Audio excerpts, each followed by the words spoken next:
Established in 2005, YouTube is one of the first global social networks around, and its relevance continues to do nothing but grow.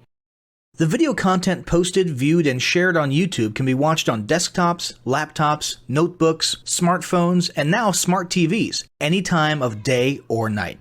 YouTube attracts a larger range of demographics across all ages, hobbies, interests, and careers than any other social media platform. And YouTube videos can generate high search engine page ranking. And of course, the most obvious benefit is that the combined audio and visual aspects of video content will make your message much more memorable than plain textual content. As the demand for quality video content increases, YouTube continues to gain more subscribers. Let's have a closer look at the statistics to gain a better idea of the benefits of creating an organic video marketing strategy. Worldwide, YouTube has over 1 billion users. Yes, a billion. And a whopping 30 million of them watch videos every day. An astounding 5 billion videos are viewed each day, totaling in over 500 million hours of daily viewing. Over 300,000 new videos are uploaded daily. 80% of people ages 18 to 49 regularly watch YouTube videos. Over 50% of YouTube videos are viewed on mobile devices. The average mobile viewing session lasts 40 minutes. So there's an amazing opportunity to connect with your audience there. 38% of users are female and 62% are male. So clearly the general stats and demographics are there. And by themselves, they justify using YouTube as a marketing channel. But the marketing-related stats are even more compelling. Today, around 87% of online marketers use video content. 1/3 of all online activity is watching videos. 92% of mobile video viewers share the content that they watch. And when given the choice, 59% of executives will choose video content over written articles. Video drives a 157% increase in organic traffic from search engine result pages, or SERPs. The click-through rate of email with videos is 96% higher. Content retention increases from 10% to 95% when comparing video to text. Users spend 88% longer on websites with video. Blog posts with video attract 3 times more inbound links. Adding video to ads increases engagement by 22%, and 85% of businesses have in-house staff who curate their video content, which shows you how important all your competitors think video marketing is. That pretty much settles it. You obviously need to be marketing on YouTube. Next up, we'll talk about establishing YouTube marketing goals.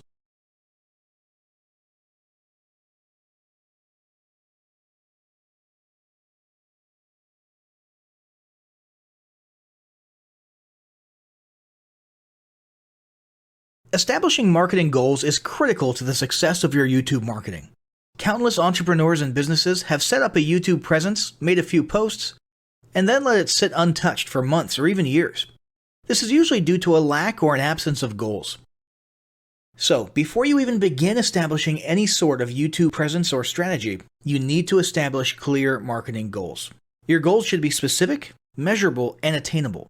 They can be long-term, short-term, or a mix of both. Deadlines and milestones can be helpful as well. I want to increase my social following would be an example of a bad goal that will likely result in your marketing efforts petering out for a while because there's no specific milestones. I want to gain 1,000 likes by Christmas is an example of a good goal. It's specific, measurable, and certainly attainable.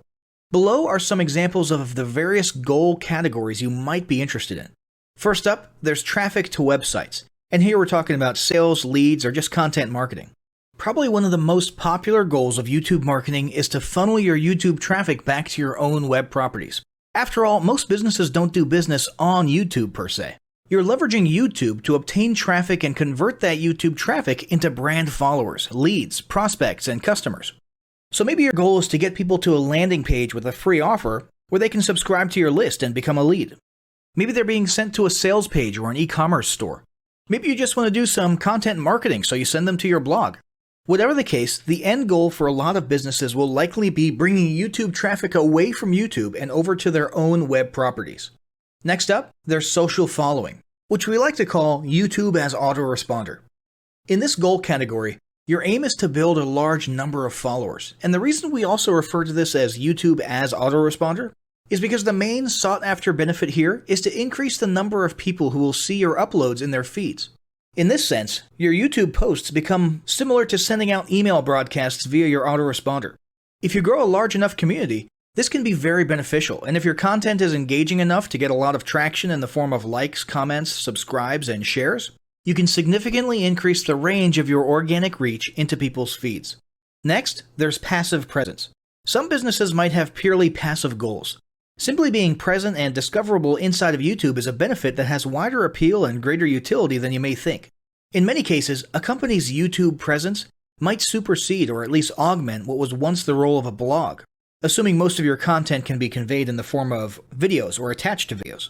When people come across this content of yours and they look at your channel, they can see some basic info about your brand or business, and you can get some traffic to your website. The same approach can also be used for events, communities, and brands. After that, there's brand awareness. Another goal that's less thought about might be spreading brand awareness and recognition. If you're just starting out, there's a good chance your brand might be in need of a jump start. If nobody's ever heard of you, a great way to increase recognition is to simply create and share unique, helpful, or entertaining content and get your name, logo, and overall brand identity in front of as many people as possible as many times as possible. If this is your goal, you want to avoid being salesy in the beginning. Ensure you're focused almost entirely on posting helpful, relevant, or entertaining videos. After that, there's expanding existing audiences. If you've already got an audience, your goal might be to make it bigger. This can be done via several social marketing methods. Sharing viral content, either curated or created yourself, can lead to a huge increase in your YouTube audience.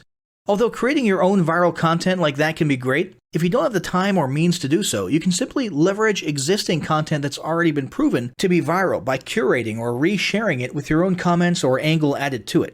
Obviously, you don't want to actually steal and re-upload someone else's video. We're talking about doing a little video review or commentary about a content piece, preferably linking to the original content piece, and adding your 2 cents. Also, a few humorous videos can't hurt either.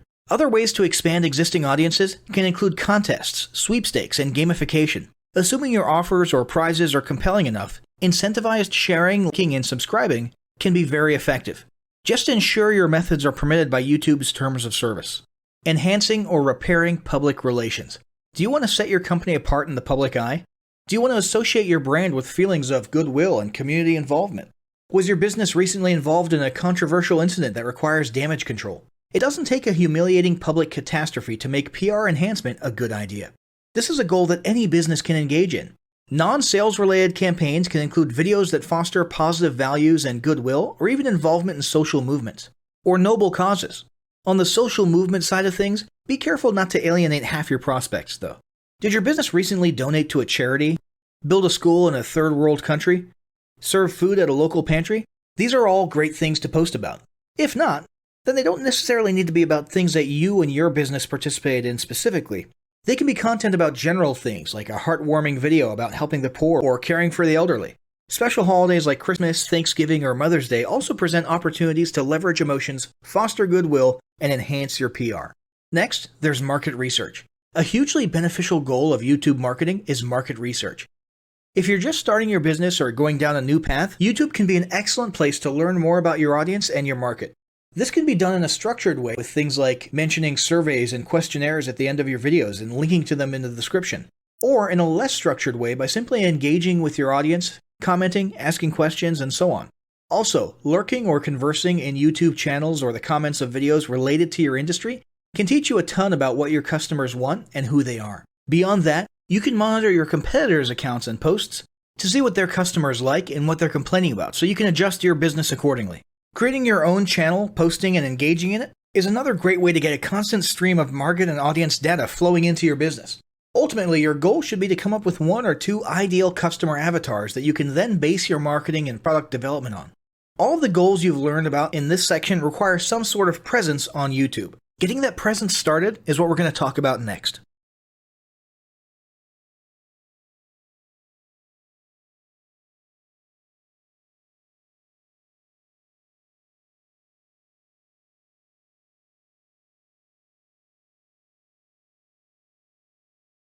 Before you begin creating your video content, you want to develop a video content strategy.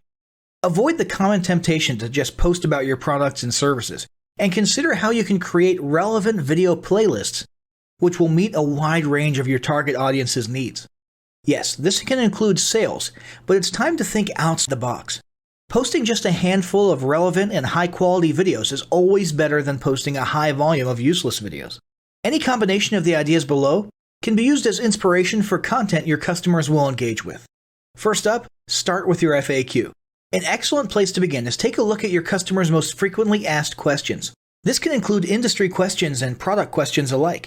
Answer the questions via a video or a video series and drive instant engagement. Next up, educational and instructional how-to videos are another popular choice. Here's a few examples. Does your product require assembly? Great. Create a step-by-step video of how to put it together. Do you sell a digital product? Create a video of the screenshots for performing common or advanced functions using your software or app. Do you sell a tool that can be used for a versatile range of functions? Create a video highlighting its most common features or functions. For example, a makeup demo. Is there an adjacent software, product, or tool your customers use?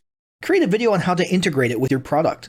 You can even create videos that you use to train your team and post it online in an invitation-only video playlist. Next up, client testimonials. Your passionate and happy customers are often eager to share their great experience with others. The next time you receive a raving online review or direct email, ask the customer if they would be willing to record a client testimonial. And yes, it's okay to incentivize them for their time. Then there's live streaming an event. If you have an upcoming live event, fundraiser, speech, product demo, or convention, take a few minutes to record the event and upload it to your YouTube channel. How about interviews and team profiles? One of the ways to connect and engage in our current digital world is to do an online interview or video profile. This can be short and sweet and answer a few questions, or a little more robust. The goal is to make you and your team feel human and relatable. Also, take advantage of the opportunity to interview industry innovators you come across, and post the video to YouTube. Then there's mini commercials.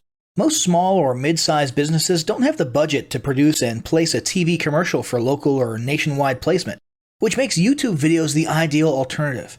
In most cases, it's still best to have an online video expert produce and create your mini commercial, including professional audio, voiceover, scripts, graphics, and editing. However, the price will be far more cost-effective than a commercial designed for TV. That being said, you can turn to DIY video tools to create whiteboard videos, videos from images, or to edit the footage you shoot. Some of the best DIY video tools include Nutshell, Magisto, Animoto, Videoshop, iMovie for the iPhone, and iMovie for Macs. Then there's videos that support your content. As mentioned earlier when we were talking about statistics, when given the choice, 59% of executives would rather watch a 30 to 120 second video as opposed to reading a blog post, article, or email. Also, email marketing campaigns with videos have a 96% higher email open rate. This means you should look for ways to create image, text, and whiteboard videos that support your written content. The DIY tools above will help, or outsource to a video designer. Share your story. Don't discount the value of sharing engaging content designed to share your company's story, or a story that'll emotionally connect with your subscribers. For example, think of all the viral animal and baby videos that trend on YouTube. While babies and pets may not be relevant to your target audience, actively look for other ways to share stories that will brand your business in a positive light. Now, let's talk about mapping out your video content plan. Use the video categories above to break your video content up into relevant playlists and map out how many videos you want to create each quarter. Your organic and your paid video marketing plans must be integrated with your entire online and social media marketing plan. For example, after your video goes live, you can add it to an upcoming blog post as well as share it to your other social media platforms. In fact, let's talk about posting videos outside of YouTube. One of the unique things about video content is that unlike blogs and articles, you can post the same video in multiple places online. Look for every opportunity to post your relevant videos and remember that you can share them more than once. For example, if your how-to video is a hit on Facebook, post it again in a week or two. This will help increase views, likes, comments, and shares. Here's just a few places to post your videos: Facebook, Twitter, Instagram, Snapchat, LinkedIn, and other social platforms like that. Within articles and blog posts.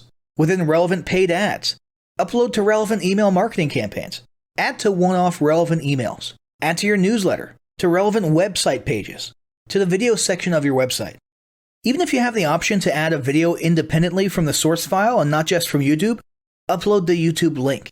This will help to create more backlinks and send more traffic back to your YouTube channel. Next up, organically optimize your YouTube videos. Before you upload a new video to YouTube, you must make sure it's organically optimized. This is similar to optimizing your profile image and banner as detailed earlier, but a bit more in-depth. First, there's renaming your video file. Before you upload your new video to YouTube, create an SEO-optimized file name. Use Google Trends or a paid keyword tool to name and save your video with relevant keywords. For example, you may be tempted to name your videos chronologically, but the perfect smoky eye is a better name than makeup tutorial number 12. Input all metadata. If you're familiar with filling out the metadata for your web pages and blog posts, it's somewhat similar within YouTube. Your title needs to include the question and/or relevant keywords viewers will type in when searching for information on YouTube. The more specific, the better. Just make sure your video name makes sense. Then, there's the description. Utilize video description to highlight the key points within your video. While the description can be up to 5,000 characters, the first 160 characters with spaces is all that populates in the search results. In other words, make sure there's a keyword or two in the first 160 characters, and don't forget to invite your viewers to subscribe to your channel. Captions and subtitles. Search engines can't crawl for videos, but they can crawl and index your captions and subtitles, so make sure they're SEO optimized. Don't forget to add links. You want to be sure to add relevant external links to your video description. While you certainly want to link back to your website, sales site, or other social media platforms, your organic performance may improve if you find quality links that are relevant to your videos. For example, link back to the official source of your statistics. Where many B2B and B2C marketers fail is in uploading videos to YouTube without organically optimizing their files and metadata, and without a plan for posting their video content elsewhere. With the strategic approach above and a steady stream of new videos, your subscription base and YouTube video community is sure to grow. Now, as great as all of this info is, it's not going to be of any use to you or your business if you don't apply what you've learned. So, roll up your sleeves and get ready to execute the steps in the following battle plan. Step 1. Spend an hour brainstorming your YouTube marketing goals. Step 2. Think about what kind of videos are most useful for your business or niche and develop a content plan. Step 3. Take 15 minutes to create and optimize a YouTube channel in accordance with what you learned in this guide. Step 4. Start recording and uploading the first videos you decided on in Step 2.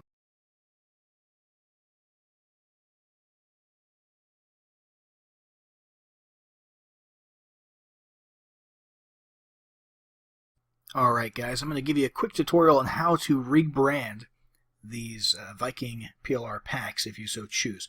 We're going to start with the PowerPoint slides for the videos. So the videos, we've been very careful to make sure that there's no branding or no mention of Viking in the audio. So you can actually continue to use the audio track if you prefer, and simply remove the visual Viking branding. The easiest way to do that is going to be to come to each image. There's 3 Viking images in each slide presentation, and what you'll do is you'll right click, you'll come over here to change picture, choose from a file, and I'll just grab a random image here. Easy as that. You would do the same thing here and here, and if you did want to change the voiceover, all you'd have to do is you would actually have to delete this sound file here. You'd have to insert a new one, which would be here, audio on my PC. And you can grab any audio file that you choose. Once you do grab an audio file, you're going to want to set it to play in background, and all of these settings will default to their appropriate settings with the exception of one. You'll want to uncheck loop until stopped. Okay. Now, since there will be a difference between our audio and your audio in terms of the timing of the various bullet points and everything, you're going to want to rehearse timings if you change the audio.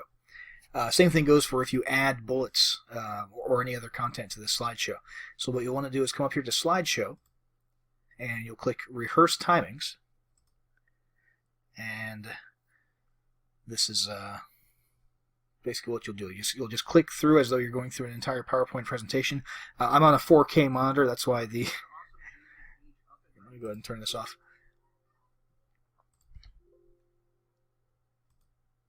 Yeah, sorry. So I was on a 4K monitor, so that's why it looked all zoomed in there. But basically, you would just proceed as though you were doing any other PowerPoint presentation and clicking at the right times in synchronization with your audio. And once you've done that, at the end there, when it says, do you want to save the timings, you hit yes. And from that point forward, when it renders a video, everything will be in sync. Okay, so we've covered how to change the images, remove all the Viking branding, how to change the audio. The last thing left to do in order to make these into a video would be to come over to File, and you're just going to come to Export, Create Video. Make sure this is set to use recorded timings and narrations. Those are the ones that you just set up. It should be set that way by default. And to choose your presentation quality, there's no reason not to do full HD these days. And create video, and that'll render, over the course of a few minutes, an MP4 video file of this presentation. And let's see if I missed anything here. Nope, I think that's about it for the PowerPoint slides. Let's move over to the the Viking bonus creation Word documents. So what I'm about to say applies to the reports as well as to the full ebooks. And really, it's actually very similar to PowerPoint, except for one thing I'll mention at the beginning is this background. It's here for stylistic reasons. It looks kind of cool and slick, but I understand a lot of people might not like that. So what you'll want to do, when you first open the document, everything will look kind of gray and hazy here. And that's because that background image is actually in the header. And it is, as far as Microsoft Word is concerned, it's layered in front of the text. So step 1 is going to be to double-click in the header area. Step 2, click one more time, and you're actually going to select this background image. Okay, you'll see these little dots up here in the corners and on the sides. That's how you can resize this. If you want to keep this background and you just want to get rid of it temporarily while you edit and change things so you can see a little more clearly, that's all you do. You just drag it to the side, and then remember to drag it back over before you finally render or export your document. And if you want to just delete it, that's fine. Just hit delete and you get rid of that. If you want to switch to a white background, we'll just come over to Design up here, Page Color, change the page color to white, and what you'll see is that Microsoft Word, let me close out of the header mode actually. There we go. Microsoft Word, when you change the background to white, automatically changes the white text to black. Okay. Let's see here. Same rules apply here for changing the picture. Change picture from file. You can choose any picture that you'd like. You would want to go into the footer area. I'm going to go ahead and change the page color back to black. It's worth noting here that in the footer area it does not automatically change this text to black if you change the background to white, so you'll want to come in and manually do that. Just up here under Home, and you can obviously change colors up here.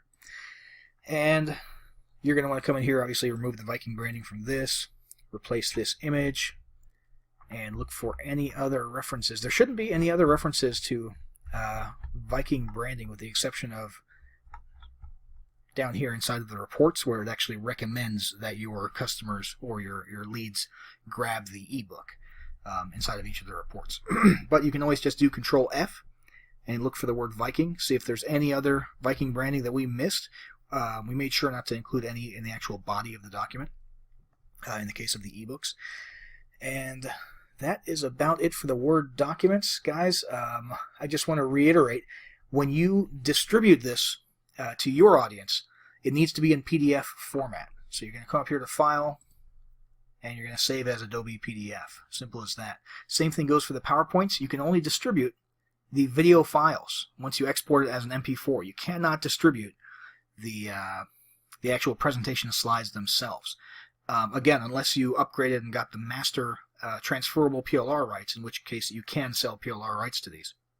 But if you just got the standard package of our Viking PLR bundles, and you're just distributing these to end users under your own PLR rights, make sure that when you distribute, you're only dealing with PDFs and video files, not with any Word documents or PowerPoint slides. That's about it for the tutorial. Guys, if there's any information here that I didn't cover or that you don't understand about rebranding, feel free to send us a support ticket, and if necessary, we'll go ahead and update this tutorial and re-upload it to the members area. All right, thanks, guys.